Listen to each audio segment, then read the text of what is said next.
राधे राधे मेरे प्यारे भाइयों बहनों माताओं व बंधुओं, संस्कार की बातें चैनल में आपका स्वागत है।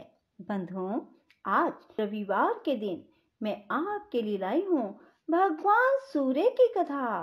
बंधुओं, रविवार को भगवान सूर्य की कथा को सुनने मात्र से आपको चारों दिशाओं से सुख, समृद्धि, ऐश्वर्य और मान की प्राप्ति होगी। बंधुओं, यदि आप कथा को पूर्ण विश्वास, सच्ची निष्ठा के साथ एकाग्र मन होकर पूरा सुनते हैं तो आपको कभी भी जीवन में धन की कमी नहीं आएगी। बंधुओं, यदि आपने हमारे चैनल को अब तक सब्सक्राइब नहीं किया तो जरूर करें और बेल आइकन दबाना ना भूलें, ताकि आपको हमारी आने वाली सभी वीडियोस की जानकारी सबसे पहले हो सके। बंधुओं, वीडियो को पूरी सुनने के बाद कमेंट बॉक्स में जय सूर्य भगवान जरूर लिखें। बोलो सूर्य भगवान की जय हो। भगवान सूर्य का आधार ध्रुव है और ध्रुव का शिशुमार, शिशुमार के आशय स्वयं श्री नारायण है।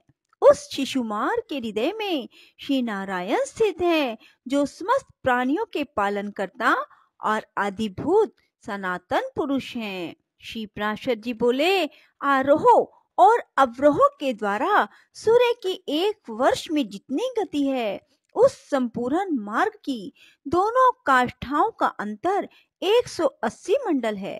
सूर्य का रथ भिन्न भिन्न आदित्य, ऋषि, गंधर्व, अप्सरा, यक्ष, सर्प और राक्षस गणों से अधिष्ठित होता है।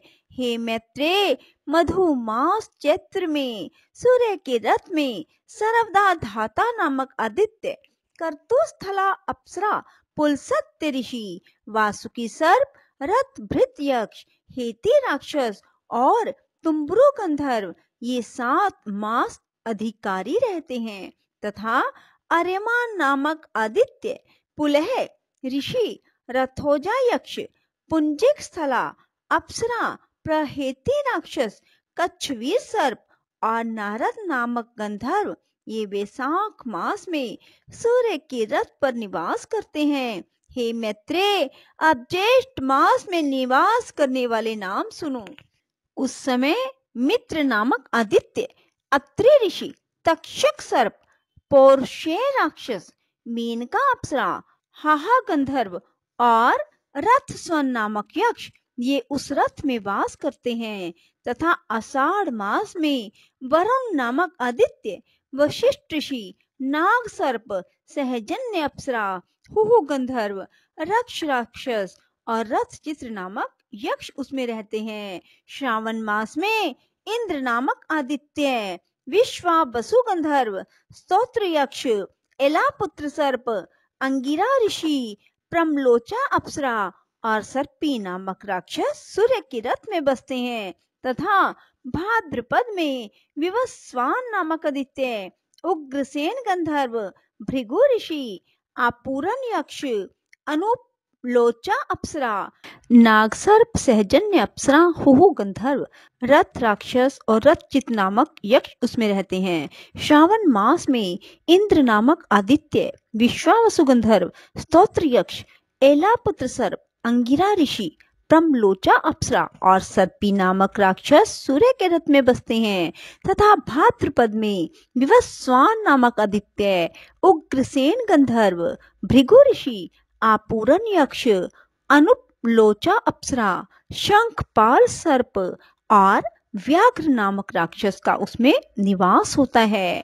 आश्विन मास में पूषा नामक आदित्य, वसुरुचि गंधर्व, वात राक्षस, गौतम ऋषि, धनंजय सर्प, सुषेण गंधर्व और घृताची नाम की अप्सरा का उसमें वास होता है। कार्तिक मास में उसमें विश्वावसु नामक गंधर्व, भारद्वाज ऋषि, पर्जन्य आदित्य, ऐरावत सर्प, विश्वाची अप्सरा, सेनजित यक्ष और आप नामक राक्षस रहते हैं। मार्गशीर्ष के अधिकारी अंश नामक आदित्य, कश्यप ऋषि, ताक्षर्य यक्ष, महापद्म सर्प, उर्वशी अप्सरा, चित्रसेन गंधर्व और विद्युत नामक राक्षस हैं। हे विप्रवर, पौष मास में कर्तु ऋषि, भग आदित्य, उर्नायु गंधर्व, सफोज राक्षस, करकोटक सर्प, अरिष्ट नेमी यक्ष, पूर्वचिति अप्सरा जगत को प्रकाशित करने के लिए सूर्य मंडल में रहते हैं। हे मैत्रेय, त्वष्टा नामक आदित्य, जमद अग्नि ऋषि, कंबल सर्प, तिलोत्मा अप्सरा, ब्रह्मोपेत राक्षस, क्षितिज यक्ष और धृतराष्ट्र गंधर्व ये 7 माघ मास में भास्कर मंडल में रहते हैं। अब जो फागुन मास में सूर्य के रथ में रहते हैं उनके नाम सुनो। हे महामुने, वे विष्णु नामक आदित्य, अश्वतर सर्प, रंभा अप्सरा, सूर्यवर्चा गंधर्व, सत्यजित यक्ष, विश्वामित्र ऋषि, यज्ञोपेत नामक राक्षस हैं। हे ब्रह्मन, इस प्रकार विष्णु भगवान की शक्ति से तेजोमय हुए ये 7 गण एक एक मास तक सूर्य मंडल में रहते हैं। मुनिगण सूर्य की स्तुति करते हैं, गंधर्व सम्मुख रहकर उनका यशोगान करते हैं, अप्सराएं नृत्य करती हैं, राक्षस रथ के पीछे चलते हैं, सर्प वहन के अनुकूल रथ को सुसज्जित करते हैं और यक्षगण रथ की बागडोर संभालते हैं तथा नित्य सेवक बाल खिल्ले आदि इसे सब ओर से घेरे रहते हैं। हे मुनि सत्तम, सूर्य मंडल के 7 गण ही अपने अपने समय पर उपस्थित होकर शीत, ग्रीष्म और वर्षा आदि के कारण होते हैं। श्री मैत्रेय जी बोले, भगवान, आपने जो कहा कि सूर्य मंडल में स्थित 7 गण शीत, ग्रीष्म आदि के कारण होते हैं सो मैंने सुना। हे गुरु, आपने सूर्य के रथ में स्थित और विष्णु शक्ति से प्रभावित गंधर्व, सर्प, राक्षस, ऋषि, बाल खिल्ले आदि अप्सरा तथा यक्षों के तो पृथक पृथक व्यापार बतलाए, किंतु हे मुने, यह नहीं बतलाया कि सूर्य का कार्य क्या है। यदि 7 गण ही शीत, ग्रीष्म और वर्षा के करने वाले हैं तो फिर सूर्य का क्या प्रयोजन। यह कैसे कहा जा सकता है कि वृष्टि सूर्य से होती है। यदि 7 गणों का यह वृष्टि आदि कार्य समान है तो सूर्य उदय हुआ, अब मध्य में है, अब अस्त होता है, ऐसा लोग क्यों कहते हैं। हे मैत्रेय, जो कुछ तुमने पूछा है उसका उत्तर सुनो। सूर्य 7 गणों में से ही एक है, तथापि उनमें प्रधान होने से उनकी विशेषता है। भगवान विष्णु की जो सर्वशक्तिमयी ऋक, यजु, साम नाम की पराशक्ति है, वह वेद त्रयी ही सूर्य को ताप प्रदान करती है और संसार के समस्त पापों को नष्ट कर देती है। हे द्विज, जगत की स्थिति और पालन के लिए ऋक, यजु और साम रूप विष्णु सूर्य के भीतर निवास करते हैं। प्रत्येक मास में जो जो सूर्य उदय होता है उसी में वह वेद त्रयी स्वरूपिणी विष्णु की पराशक्ति निवास करती है।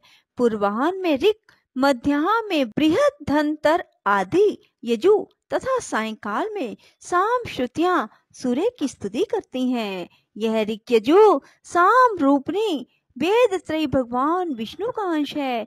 यह विष्णु शक्ति सर्वदा आदित्य में रहती है। यह त्रयीमयी वैष्णवी शक्ति केवल सूर्य की अधिष्ठात्री है। बलिक, ब्रह्मा, विष्णु, महादेव भी त्रयीमय हैं। सर्ग के आदि में ब्रह्मा श्रृंगमय है, उनकी स्थिति के समय विष्णु यजुर्मय, अंत काल में रुद्र साममय है। इसलिए सामगान की ध्वनि अपवित्र मानी गई है। इस प्रकार वह त्रयीमयी सात्विकी वैष्णवी शक्ति अपने 7 गणों में आदित्य आदि में स्थित है। इससे अधिष्ठित सूर्य देव भी अपनी प्रखर रश्मियों से अत्यंत प्रज्वलित होकर संसार के संपूर्ण अंधकार को नष्ट कर देते हैं। उन सूर्य देव की मुनिगण स्तुति करते हैं, गंधर्वगण उनके सम्मुख यशोगान करते हैं, अप्सराएं नृत्य करती हैं, राक्षस रथ के पीछे रहते हैं, सर्पगण रथ का साज सजाते हैं, यक्ष घोड़ों की बागडोर संभालते हैं। हे द्विज, दिन और रात्रि के कारण स्वरूप भगवान सूर्य पितृगण, देवगण, मनुष्य आदि को सदा तृप्त करके घूमते रहते हैं। सूर्य अपनी किरणों से पृथ्वी से जितना जल खींचता है, उन सब को प्राणियों की पुष्टि और अन्न की वृद्धि के लिए बरसा देता है। उससे भगवान सूर्य समस्त प्राणियों को आनंदित कर देते हैं और इस प्रकार वे देव, मनुष्य, पितृगण आदि सभी का पोषण करते हैं। हे मैत्रेय, इस रीति से सूर्य देव देवताओं की पाक्षिक, पितृगण की मासिक और मनुष्य की नित्य प्रति तृप्ति करते रहते हैं। बोलो सूर्य भगवान की जय हो। राधे राधे, जय श्री कृष्णा।